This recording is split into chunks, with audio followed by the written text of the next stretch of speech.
buat teman-teman semuanya yang sudah selalu mensupport ataupun mendukung tentang channel Solusi Utang. Saya ucapkan ribuan terima kasih buat Anda semuanya, dukungan, supportan, semangat dari Anda, alhamdulillah menjadikan channel ini terus berkembang dan terus berkembang lagi sampai detik ini gitu loh. Ya. Ini sudah 2 hari ya saya tidak membuat video terbaru. Tadi pun video yang saya upload pun itu kan juga video-video kemarin ya. Jadi karena suasana masih lebaran, jadi saya 2 hari ini memang maklum lah ya kesibukan di tengah lebaran itu seperti apa. Belum lagi dengan kegiatan dan pekerjaan, belum lagi dengan ya saling silaturahmi, mungkin ada tamu ngunjungin ini, ngunjungin itu ya maklum karena itu sudah kewajiban ketika suasana lebaran, jadi kita saling silaturahmi lah gitu loh ya. Jadi sebelumnya saya mau mengucapkan dulu buat teman-teman semuanya, walaupun telat ini ya saya ngucapin minal izin wal faizin, mohon maaf lahir dan batin, terutama buat teman-teman semuanya ataupun dari mungkin pihak-pihak pinjol ya yang selama ini mungkin merasa terganggu mungkin dengan adanya channel Solusi Utang, tapi karena ini suasana lebaran, saya mewakili semua dari kru ataupun keluarga besar dari channel Solusi Utang mengucapkan selamat Hari Raya Idul Fitri, minal izin wal faizin, mohon maaf lahir dan batin, mungkin selama ini jadi tumbal atau kayak mana gitu ya. Oke, jadi ini bertepatan seperti dengan judul video kita hari ini, yaitu dengan adanya channel Solusi Utang itu saya perhatikan banyak dari pihak-pihak pinjol yang sudah mulai merasa resah ataupun merasa gelisah ya. Jadi seakan dia memfokuskan suatu objek mereka ke channel Solusi Utang gitu loh, bukan kepada orang-orangnya, tapi karena mungkin ya berpengaruh mungkin ya. Tapi ini mau saya jelaskan hari ini, mungkin terutama buat pihak pinjol ataupun buat teman-teman semuanya yang telat bayar ataupun yang gagal bayar, boleh disimak ini, ataupun dari debt collector semuanya boleh disimak ini baik-baik ya. Tapi sebelumnya silahkan disimak. Jadi seperti judul tadi ya, jadi pihak pinjol itu dengan Solusi Utang itu sudah mulai merasa resah gitu loh dengan keadaan Solusi Utang saat ini, keberadaan Solusi Utang saat ini. Jadi banyak dari pihak dari pinjaman online ini merasa terganggu ataupun mungkin yang selama ini mungkin transparan ya, kalau iya enggak gitu ya. Saya membuat video mungkin berdasarkan dari screenshot dari teman-teman semuanya ataupun dari chat-chat Anda ke tim gitu loh, berdasarkan pertanyaan Anda, pernyataan yang ada gitu loh. Jadi saya cuman membahas hal-hal itu. Sebenarnya saya mau meluruskan tentang kepanikan dari teman-teman semuanya yang gagal bayar ataupun yang telat bayar. Tapi di satu sisi memang saya terang-terangan menyebutkan nama satu aplikasinya di dalam setiap video saya gitu loh. Misalnya dari pihak A atau pihak B, saya langsung bilang ini itu gitu loh. Karena saya tidak mau setting-settingan yang seperti apa gitu loh. Jadi saya itu bukan benci dengan keberadaan dari pinjaman online gitu loh. Tapi saya kurang suka dengan cara mereka ketika mereka memberikan pinjaman, habis itu cara mereka menagih, cara mereka menerapkan bunga dan denda. Jadi kurang sependapat dengan saya hal-hal yang seperti itu gitu loh. Jadi kalau misalnya ini bisa untuk dirubah ya kita juga mensupport dong ya.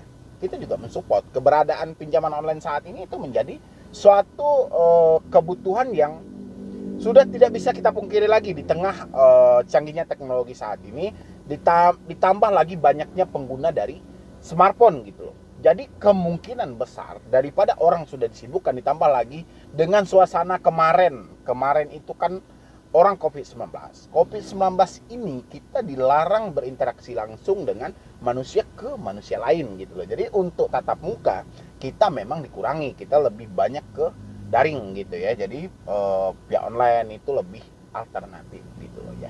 Tapi yang selama ini saya bahas itu ya, ini untuk para pengusaha pinjol mungkin ya, yang mungkin merasa terganggu atau merasa sudah mulai was-was mungkin ya dengan keberadaan Solusi Utang. Sebenarnya saya ini bukan menyerang Anda secara langsung ataupun tidak suka dengan keberadaan pinjaman online, tidak, tapi dengan caranya ya.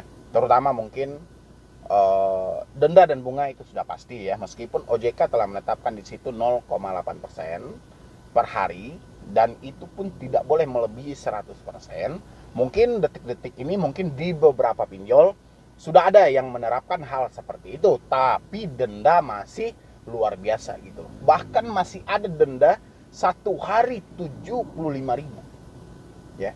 Masih ada gitu loh. Bahkan ada juga dendanya mencapai 80.000, ya.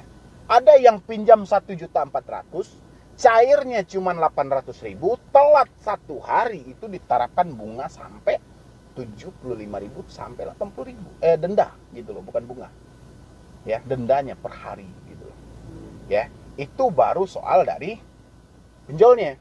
Belum lagi ditambah lagi nanti si pinjol ini mencari beberapa dari jasa-jasa penagih hutang gitu loh, atau kerjasama dengan beberapa penagih gitu loh, atau debt collector lah biasa yang kita bilang ya. Belum lagi mereka tidak memenuhi standar yang sebenarnya dari AFPI misalnya gitu ya, atau SOP yang telah ditetapkan oleh otoritas jasa keuangan berdasarkan undang-undang yang berlaku ataupun POJK gitu loh, belum ada dijumpai ya. Dan dua hal ini sebenarnya sudah menjadi PR dari pihak pinjol. Mungkin saat ini mungkin sudah berjamur ya, bukan solusi hutang aja yang membahas tentang soal pinjol, tapi sudah banyak channel-channel lain di atas saya pun, di bawah saya pun juga banyak gitu loh ya, yang mulai-mulai untuk membahas dari pinjaman online. Itu disebabkan oleh apa?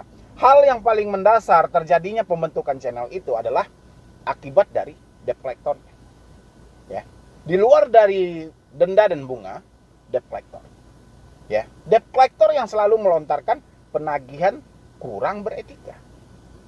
Kalau saya ambil lagi yang dikeluarkan oleh OJK itu tentang sidi-sidi pinjol ilegal, mungkin kita bisa vonis pinjol legal ataupun pinjol yang telah terdaftar masih distandarkan ilegal kalau kita merujuk ke ciri-ciri yang dikeluarkan oleh OJK kemarin. Ya. Tapi ini mudah-mudahan bisa menjadi sebuah masukan buat pengusaha pinjol atau pemilik dari pinjaman online supaya lebih membenahi lagi kalau memang masih ia mau mempertahankan ini. Ya. Tapi kalau tidak, ya itu kembali ke diri Anda aja. Kalau Anda merasa terganggu, berarti ada satu kesalahan yang terjadi selama ini. Ya. Tapi kalau Anda tidak merasa terganggu, berarti real gitu loh. Tidak semua pinjol yang ada di channel saya, tidak semua pinjol. Ya, cuman yang benar-benar ada saya jumpai gitu loh. Tapi kalau yang tidak saya jumpai, saya juga diam. Ya, jadi itu kembali ke pihak pinjolnya. Kalau Anda merasa ada satu kesalahan, perbaiki.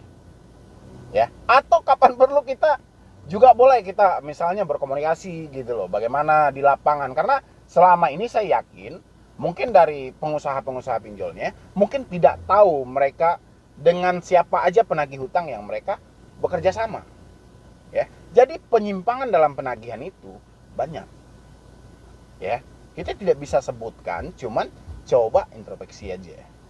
Ya, coba ditanya ke dalam aja ya. Jadi secara internal aja gitu loh, dibahas secara internal, nanti baru dikeluarkan, dicari fakta-fakta di luar itu seperti apa gitu loh. Dan dari situ kita bisa membenahi suatu kesalahan itu. Ya. Karena kita yakin karena pinjaman online itu pasti akan menjadi sasaran utama dari masyarakat semuanya gitu loh.